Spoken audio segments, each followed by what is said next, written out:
Mindset study में आप सभी का स्वागत करता हूं। क्लास 10th का अध्याय 1 है, चैप्टर 1 NCERT रासायनिक अभिक्रिया एवं समीकरण, इसके बारे में पढ़ेंगे आज। चलिए स्टार्ट करते हैं। देखिए, रासायनिक अभिक्रिया एवं समीकरण, इसके बारे में हम नीचे में पढ़ेंगे, लेकिन कुछ यहाँ बता देना चाहता हूँ। जैसे में C+O2 इक्वल टू CO2, जैसे में H+O2 इक्वल टू मिलके बनता है H2O, है कि नहीं। जो इस प्रकार से जो दो या दो से अधिक समीकरण मिलके जो कुछ नए उत्पाद का निर्माण करता है, उसको रासायनिक अभिक्रिया कहते हैं। जैसे में इसमें देखो कुछ रिएक्शन होकर परिवर्तन हो रहा है, तो उसी को रासायनिक कहते हैं। देखिए, चैप्टर में स्टार्ट करने पर चैप्टर में भी बताया जाएगा, ठीक है। इसलिए स्टार्ट करते हैं। अपने दैनिक जीवन की निम्नलिखित परिस्थितियों पर ध्यान दीजिए और विचार कीजिए कि क्या होता है जब हम लोग अपना जीवन में कई प्रकार की अभिक्रिया देखते हैं। जैसे में गर्मियों में कमरे के ताप पर दूध को खुला छोड़ दिया जाता है। जब गर्मियों के दिन रहता है, जब कपड़ों को खुला छोड़ देते हैं दूध को, तो क्या होता है, दूध में परिवर्तन हो जाता है, दूध फट जाता है, वो पीने का लायक नहीं रहता वो दूध, ठीक है। लोहे का तावा तथा तसला कील को आर्द्र वायुमंडल में खुला छोड़ दिया जाता है। जब कोई भी लोहे का कील देखते हैं हम लोग, उसको बाहर में छोड़ देते हैं और 2-4 दिन के बाद देखते हैं उस कील में क्या हो जाता है, जंग लग जाता है। अंगूर का कीवन हो जाता है। ये अंगूर है, तो अंगूर जो है उसको कीवन हो जाता है। भोजन का पकाया जाता है। जब हम लोग भोजन बनाते हैं, जो चावल रहता है उसको जब गैस पे चढ़ाते हैं, तो क्या दूसरे चीज़ में परिवर्तन हो जाता है। हमारा शरीर भोजन को पचा लेता है। हमारा शरीर जो है, खाना हम लोग खाते हैं उसको पचा लेता है, तो उसमें भी कुछ परिवर्तन होता है। हम सांस लेते हैं। जब हम लोग सांस लेते हैं तो हम लोग को पता है कि हम लोग ऑक्सीजन लेते हैं और कार्बन डाइऑक्साइड छोड़ते हैं। इसमें के जब हम लोग ऑक्सीजन लेते हैं, इसमें कई प्रकार के हवा के अंदर सांस जाता है और हम लोग उससे ऑक्सीजन छाट के बाकी फिर जो गैस रहता है वो बाहर निकलता है। तो इस प्रकार की प्रक्रिया होते रहता है। चलिए इसको स्टार्ट करते हैं। इन सभी परिस्थितियों में प्रारंभिक वस्तु की प्राकृतिक तथा पाचन कुछ न कुछ बदल जाती है। जब कोई रासायनिक परिवर्तन होता है तो हम कह सकते हैं कि एक रासायनिक अभिक्रिया हुई है। देखिए, जब कोई भी परिवर्तन होता है तो हम कह सकते हैं कि रासायनिक अभिक्रिया हुआ है।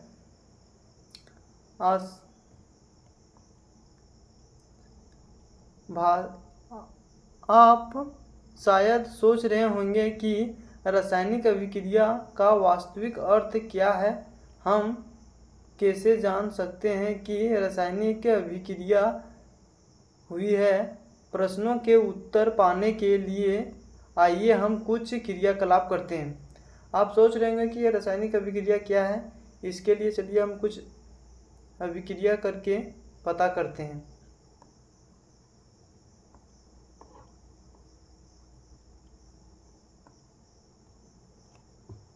क्रियाकलाप 1.1 सावधानी।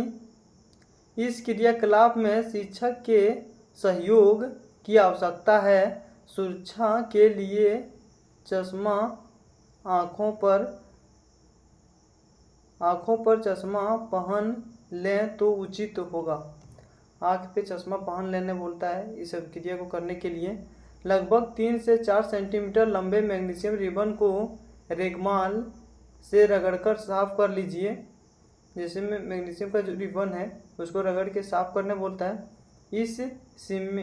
इस चिमटे से पकड़कर चिपटे तथा लेप या बर्नर से इसका दहन करिए तथा इससे बनी राख को वॉच ग्लास में इकट्ठा कर लीजिए।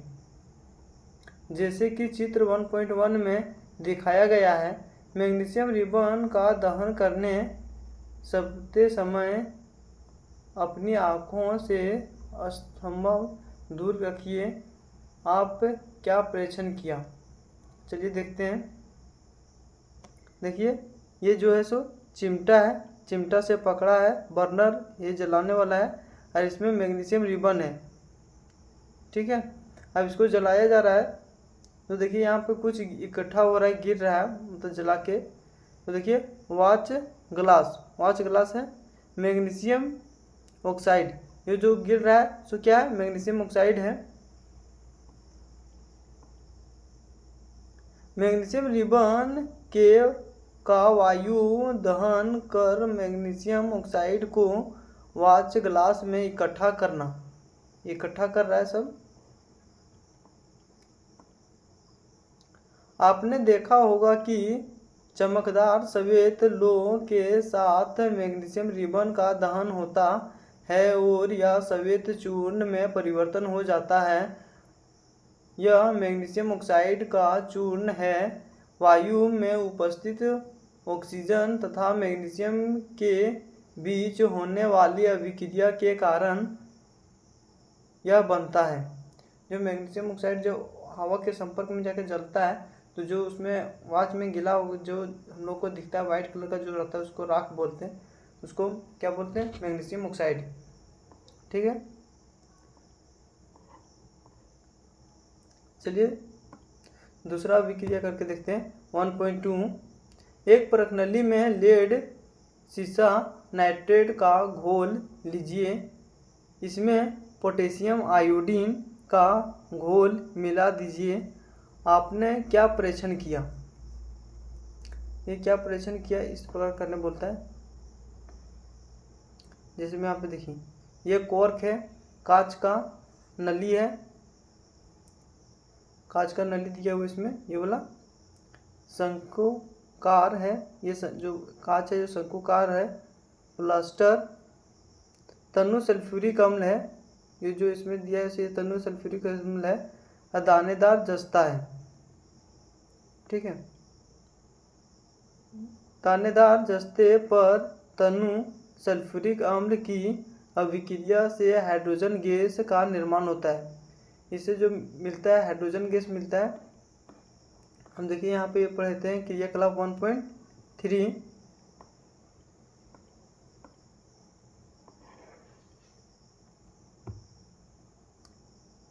एक शंकुकार प्लास्टिक या प्रकनली में कुछ दानेदार जिंक लीजिए, इसमें तनु हाइड्रोक्लोरिक अम्ल या सल्फ्यूरिक अम्ल दीजिए। चित्र 1.2 में सावधानी अम्ल का जस्ते सावधानी से कीजिए। क्या जस्ते के दोनों के आसपास कुछ होता दिखाई दे रहा है। जैसे में यहाँ पे देखिए ये वाला जो गैस डालता है यहाँ पे, ये वाला जो दिख रहा है इसी को बोलता है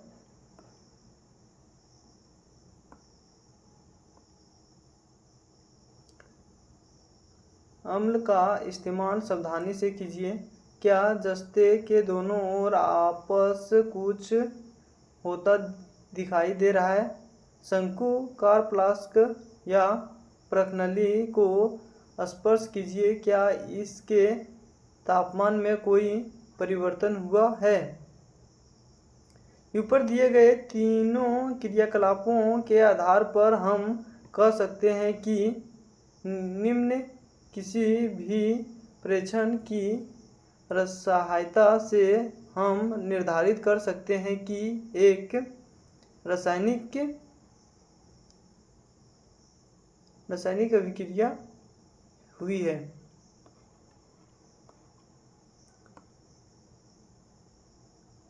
अवस्था में परिवर्तन, जितने भी अभिक्रिया में इसमें कुछ परिवर्तन हुआ है। अवस्था में परिवर्तन, रंगों में परिवर्तन, गैस का निकास उत्सर्जन, जिसमें गैस ऊपर जा रहा निकल रहा है, तापमान में परिवर्तन। यदि हम अपने आसपास हो रहे परिवर्तनों को देखें तो पाएंगे कि हमारे चारों ओर विभिन्न प्रकार की रासायनिक अभिक्रिया हो रही है। इस अध्याय में हम विभिन्न प्रकार की रासायनिक अभिक्रियाओं और उनके प्रतीकात्मक निरूपण का अध्ययन करेंगे। इस चैप्टर में कई प्रकार की रासायनिक अभिक्रिया होगा, उसके बारे में हम अध्ययन करेंगे। चलिए स्टार्ट करते हैं।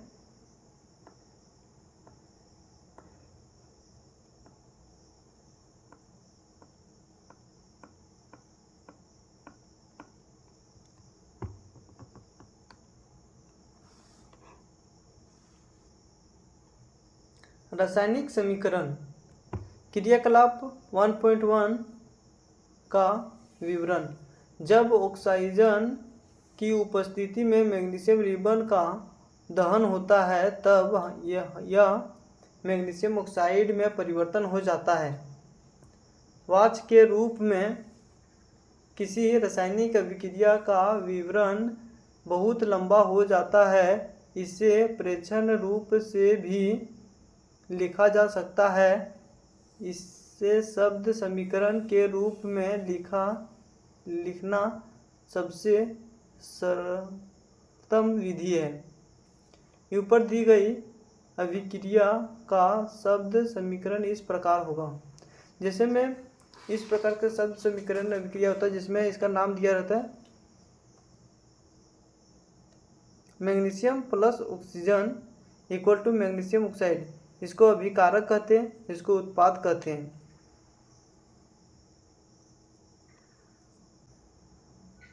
अभिक्रिया 1.1 मैग्नीशियम तथा ऑक्सीजन ऐसे पदार्थ जिसमें रासायनिक परिवर्तन होता है इन्हें अभिकारक कहते हैं। जैसे मैग्नीशियम तथा ऑक्सीजन ऐसे पदार्थ हैं, इसको क्या बोलते हैं? अभिकारक कहते हैं। इधर वाला पार्ट को अभिकारक कहते हैं।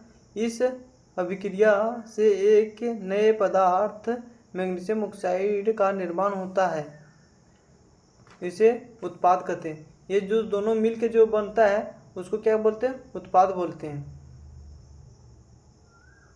इसको हाईलाइट कर दिए हैं, इसको आप क्या हाईलाइट कर सकते हैं।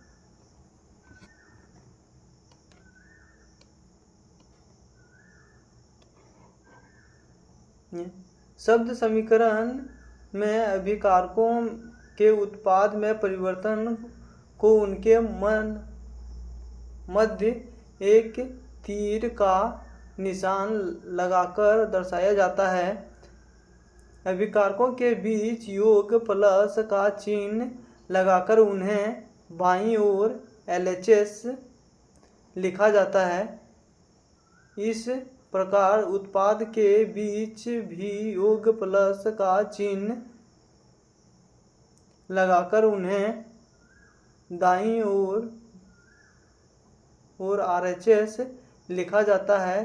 तीर का तीसरा उत्पाद की ओर होता है तथा यह भी अभिक्रिया होने की दिशा को दर्शाता है। जैसे में यहाँ पे मैग्नीशियम है plus oxygen equal to magnesium oxide.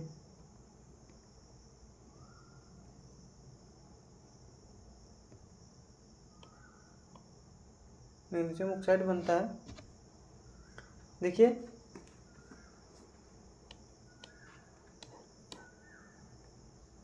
Magnesium oxide है, इसको बोलते हैं LHS बाईं ओर, इसको बोलते हैं, इसको इसको LHS बोलते हैं। इसको बोलते हैं बाईं ओर इस प्रकार के, यानी देखिए प्लस दिया हुआ है, इसको अभिकारक बोलते हैं। और मैग्नीशियम ऑक्साइड को RHS बोलते हैं। RHS बोलते हैं और इसको दाईं ओर होता है। ठीक है, बस यही सब दिया हुआ है। अब रासायनिक समीकरण लिखना। देखिए हम लोग रासायनिक समीकरण को किस प्रकार से लिखेंगे। रासायनिक समीकरण लिखना, क्या रासायनिक समीकरण के रूपन की इससे भी संक्षिप्त विधि है। शब्द की जगह रासायनिक सूत्र का उपयोग करके रासायनिक समीकरणों को अधिक संक्षिप्त तथा उपयोग बनाया जा सकता है। रासायनिक समीकरण किसी रासायनिक अभिक्रिया को दर्शाता है। यदि आप मैग्नीशियम ऑक्साइड के सूत्रों का स्मरण करें तो उपरोक्त शब्द समीकरण इस प्रकार लिखा जा सकता है। जैसे में Mg + O2 = MgO, इस प्रकार से समीकरण को हम लोग लिख सकते हैं, जिसमें वहाँ पे शब्द में लिखा होता है, यहाँ पे लिखा होता है मैग्नीशियम + ऑक्सीजन = एरो का सिंबल था, उसके बाद लिखा था मैग्नीशियम ऑक्साइड। तो इसके उसके जगह पे हम लोग Mg से मतलब दर्शा सकते हैं कि मैग्नीशियम, और ऑक्सीजन जहाँ लिखा था वहाँ O2 से हम लोग दर्शा सकते हैं कि ऑक्सीजन है। ठीक है, वही बोलते हैं।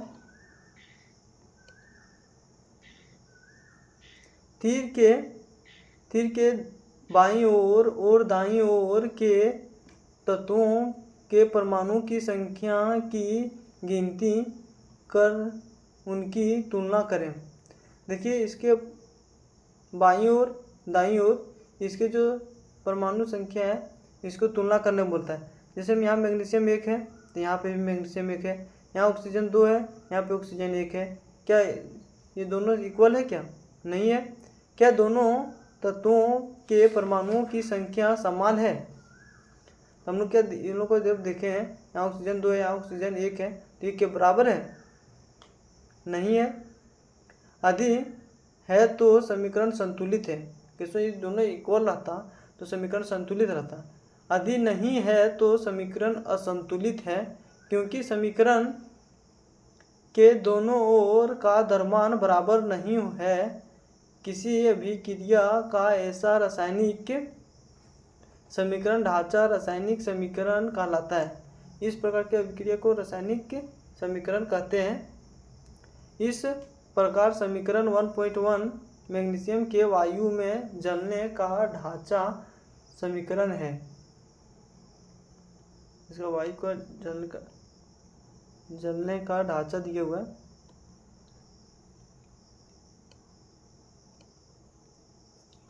संतुलित रासायनिक समीकरण का महत्व। आपको द्रव्यमान के संरक्षण का नियम स्पर्श होगा, जिसका आपने 9वीं कक्षा में अध्ययन किया था। आप 9वीं कक्षा में अध्ययन किए थे कि कोई भी चीज़ को हम लोग ना नष्ट करते हैं, ना ही हम लोग उसको निर्माण करते हैं। खाली हम लोग दो चीज़ों से मिलके नए पदार्थ का निर्माण कर सकते हैं। किसी भी रासायनिक अभिक्रिया के द्रव्यमान का ना तो निर्माण होता है, दिया हुआ है, ना तो निर्माण होता है, ना ही निवास, अर्थात किसी भी रासायनिक अभिक्रिया के उत्पाद तत्वों का कुल द्रव्यमान अभिकारक तत्व के कुल द्रव्यमान के बराबर होता है। ठीक है। दूसरे शब्दों में रासायनिक अभिक्रिया के पहले एवं उसके पश्चात प्रत्येक तत्व के परमाणुओं की संख्या समान रहती है। इसलिए हमें कालिक समीकरण को संतुलित करना आवश्यक होता है। क्या रासायनिक समीकरण 1.2 में संतुलित है? आइए हम रासायनिक समीकरण को चरण स्पर्श से संतुलित करना सीखें। चलिए हम लोग सीखते हैं रासायनिक समीकरण को संतुलित किस प्रकार करेंगे।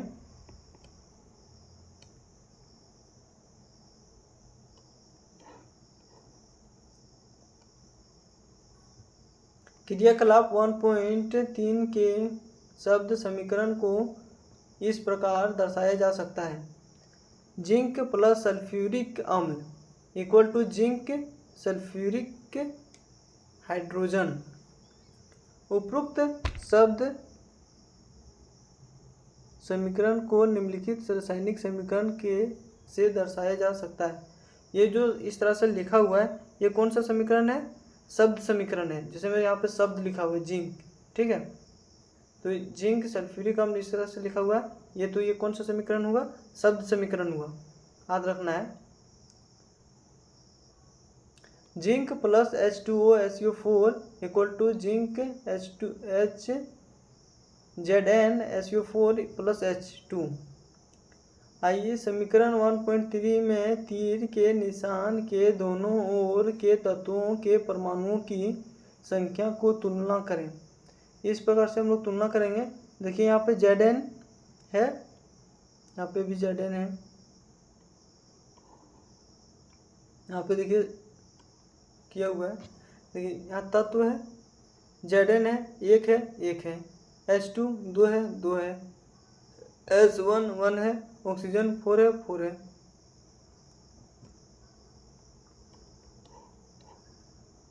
देखिए यहाँ पे भी Zn 1 है, H2 2 है, SO4 4 है। तो ये जो है रासायनिक अभिक्रिया एवं समीकरण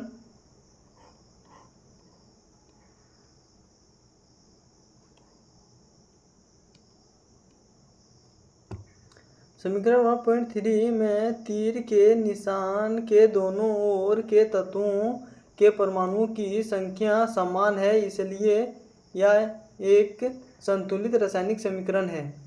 अब हम निम्न रासायनिक समीकरण को संतुलित करने का प्रयास करते हैं। अब दूसरे रासायनिक समीकरण को संतुलित करने का प्रयास करेंगे। Fe plus H2O equal to F3O4 plus H2। अब देखिए ये संतुलित है। ये F3 यहाँ कितना है? 1 है, यहाँ पे कितना है? 3 है, तो ये संतुलित नहीं है। यहाँ H2 2 है, यहाँ पे 2 है, चलिए ये सही है। यहाँ O2 है, यहाँ O1 है, यहाँ O4 है, क्या ये संतुलित है? क्या नहीं है। चलिए इसको संतुलित करने के लिए सीखते हैं चरण 1 फर्स्ट स्टेप में। रासायनिक समीकरण को संतुलित करने के लिए सबसे पहले प्रत्येक सूत्र के चारों ओर एक बॉक्स बना लीजिए। समीकरण को संतुलित करने समय बॉक्स के अंदर कुछ भी परिवर्तन नहीं कीजिए। देखिए बॉक्स के अंदर इसको इस तरह से घेरा करने बोलता है और इसके अंदर हम लोग कोई भी चीज़ को परिवर्तन नहीं कर सकते। जैसे मैं यहाँ पे O3 है तो यहाँ F3 यहाँ इस तरह से नहीं करना है, H2 है, यहाँ O4 है तो यहाँ O4 नहीं लिख के इस तरह से नहीं कर देना कि अब संतुलित हो गया। तो इस तरह से नहीं करना है, इस तरह से करेंगे तो गलती हो जाएगा। इसको संतुलित करने के लिए आगे बताएंगे। इसे बॉक्स के अंदर कोई भी चीज़ का परिवर्तन नहीं करना है। जो भी करेंगे बॉक्स के इधर करेंगे, यहाँ पे कर सकते हैं, इधर कर सकते हैं, इधर कर सकते हैं, इधर कर सकते हैं, ठीक है। चरण 2 में संतुलित समीकरण 1.5 में उपस्थित विभिन्न तत्वों के परमाणुओं की संख्या की सूची बना लीजिए। जिसे इस प्रकार से सूची बनाने बोल रहा है। जैसे मैं Fe H2O जितना भी था सबका सूची बना लिए। तत्व अभिकारकों में परमाणुओं की संख्या LHS मतलब बाईं ओर, उत्पाद के परमाणुओं की संख्या RHS इक्वल टू दाईं ओर, ठीक है। देखिए Fe 1 है, यहाँ पे 3 है, हाइड्रोजन 2 है, यहाँ पे भी 2 है, ऑक्सीजन 1 है, यहाँ पे 4 है, ठीक है। चरण 3 में अब तीसरा स्टेप में देख रहे हैं, सुविधा के लिए सबसे अधिक परमाणु वाले यौगिक को पहले संतुलित कीजिए। जैसे में सुविधा जिसमें करने के लिए आसानी से बनाने के लिए जिसमें सबसे ज़्यादा परमाणु की संख्या अधिक है उसको सबसे पहले संतुलित करना है। इस आधार पर हम F3O4 और उसके समीकरण तत्व को चुनते हैं। जैसे में सबसे अधिक है तो F3O4 है, तो इसको हम लोग चुनेंगे। दाईं ओर ऑक्सीजन के चारों ओर परमाणु है, जबकि बाईं ओर केवल एक है। ऑक्सीजन परमाणु को संतुलित करने के लिए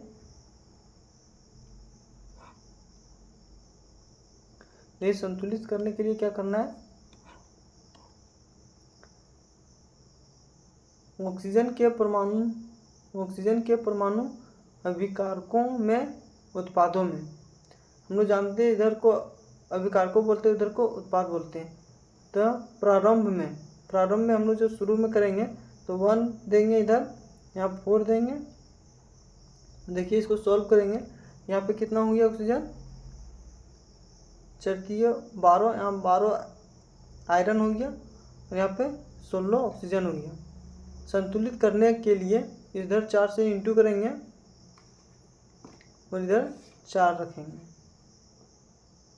यह याद रखना आवश्यक है कि परमाणु की संख्या को बराबर करने के लिए हम अभिक्रिया में सम्मिलित तत्व तथा यौगिकों के सूत्रों को नहीं बदल सकते हैं। जैसे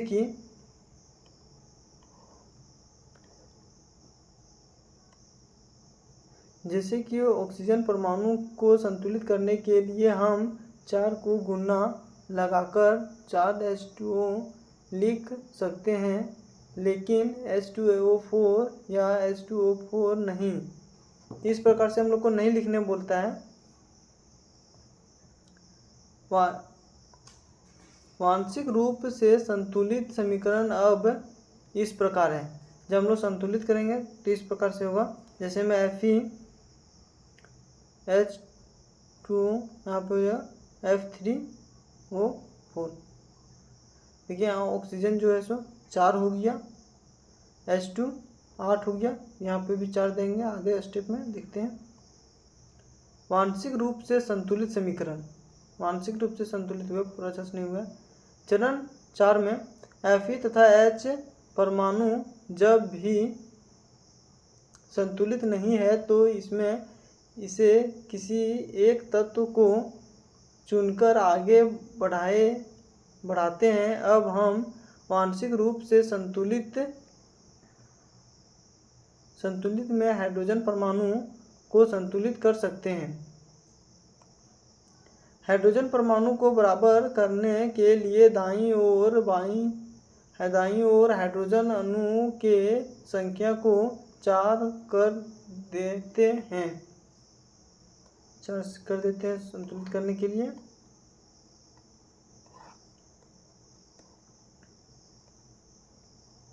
हाइड्रोजन के परमाणु अभिकारकों में उत्पादों में प्रारंभ में H8 हो गया और यहाँ पे भी 8 हो गया। आगे ऑक्सीजन को दिखा रहा है यहाँ पे हाइड्रोजन के परमाणु संख्या, हाइड्रोजन के परमाणु संख्या को संतुलित करके दिखा रहा है। संतुलित करने के लिए देखिए यहाँ पे हो गया, इससे इस तरह से इंटू करेंगे 8 हो जाएगा। यहाँ 8 लिखा है, यहाँ पे भी इसको करेंगे 2 4, तो 4 और 2 से इंटू करेंगे तो 8 हो जाएगा। समीकरण अब इस प्रकार होगा।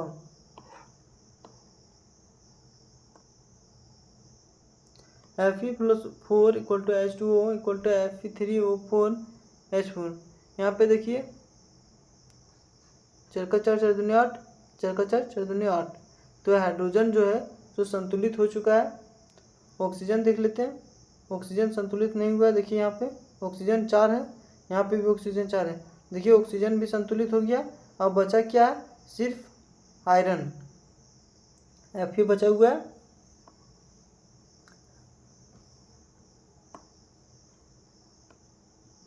चरण 5 में ऊपर दिए गए की जांच कीजिए तथा तीसरा तत्व चुन लीजिए जो अब असंतुलित है।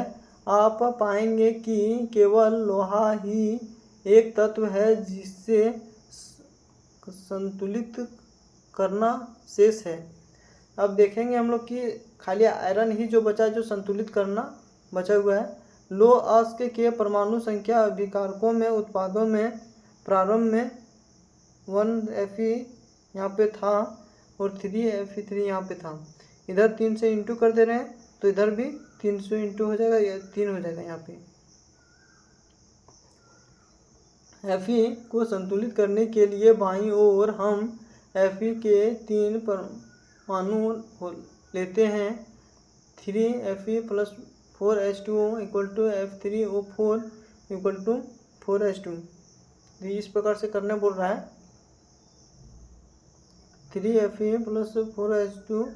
अब देखिए चरण 6 में अंत में इस संतुलित समीकरण की जांच के लिए हम समीकरण दोनों ओर के तत्वों के परमाणु की संख्या का परिकलन करते हैं। जैसे मैं यहाँ पे बोला 3Fe, यहाँ पे भी देखिए 3Fe है, यहाँ पे 8H2 है, इससे इंटू हो जाएगा तो 8 हो जाएगा। यहाँ पे भी देखिए 4 से इंटू इस तरह से करेंगे तो यहाँ 8 हो जाएगा।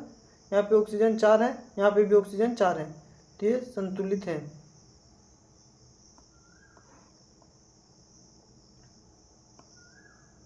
समीकरण 1.9 में दोनों ओर के तत्वों के परमाणुओं की संख्या बराबर है, अतः यह समीकरण अब संतुलित है।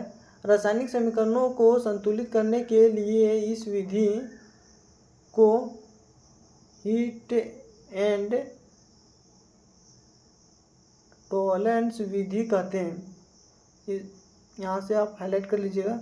रासायनिक समीकरण को संतुलित करने की इस विधि को हीट एंड टॉलरेंस विधि कहते हैं, क्योंकि सबसे छोटी पूर्णांक संख्या के गुणांक का उपयोग करके समीकरण को संतुलित करने का प्रयत्न करते हैं। अब चरण 7 भौतिक अवस्था के संकेत लिखना। ऊपर लिखे संतुलित समीकरण 1.9 की सावधानी से जांच कीजिए। क्या इस समीकरण से हम अभिकारकों तथा उत्पादों के भौतिक अवस्था के बारे में हम भी ज्ञान होता है। इस समीकरण में उनकी भौतिक अवस्था में कोई जानकारी नहीं है। रासायनिक समीकरण को अधिक सूचनात्मक बनाने के लिए अभिकारकों तथा उत्पादों के रासायनिक सूत्रों के साथ उनकी भौतिक अवस्था को भी दर्शाया जाता है। अभिकारकों तथा उत्पादों के गैस, द्रव्यमान, जलीय तथा ठोस अवस्थाओं को क्रमशः G को जब गैस रहेगा तो G, L को द्रव तथा सॉलिड को S से दर्शाया जाता है। अभिकारक या उत्पाद जब जल में घोल के रूप में उपस्थित होते हैं तब हम AQ लिखते हैं। अब संतुलित समीकरण 1.9 में इस प्रकार होगा। जैसे मैं जब सॉलिड है, जैसे मैं आयरन सॉलिड है तो उसको किससे दर्शाएंगे, S से। ठीक है, यहाँ पे जो दिखा रहा है S से।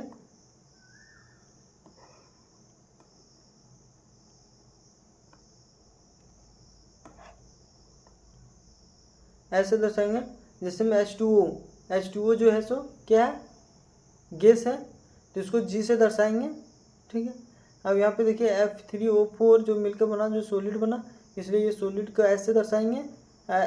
H2O गैस है तो इसको G से दर्शाएंगे। ध्यान दीजिए कि समीकरण 1.10 में H2O के साथ G चेन का उपयोग किया गया है। वही बोल रहा है जो बता चुके हैं आगे। यह दर्शाया है कि इस अभिक्रिया में जल का उपयोग भाप के रूप में किया गया है। जल का जो रूप है उसको भाप के उपयोग में किया गया, जिसमें वाष्प जो होता है, इसलिए यहाँ पे गैस लिखा है, जी लिखा है, नहीं तो यहाँ पे AQ लिखता है। ठीक है, क्योंकि द्रव जो रहता है उसको AQ लिखते हैं। प्रिया, यह रासायनिक समीकरण में भौतिकी अवस्था को शामिल नहीं किया गया जाता है जब तक कि यह अवस्था ना हो। कभी कभी अभिक्रिया की परिस्थिति जैसे कि ताप, दाब, उत्प्रेत आदि को भी तीर के निशान के ऊपर या नीचे दर्शाया जाता है, जैसे COG। इस प्रकार से H2O को G 340 एटम CH3H2L को लिक्विड दर्शा रहा है यहाँ पे। कभी इस प्रकार से भी दर्शाया जाता है।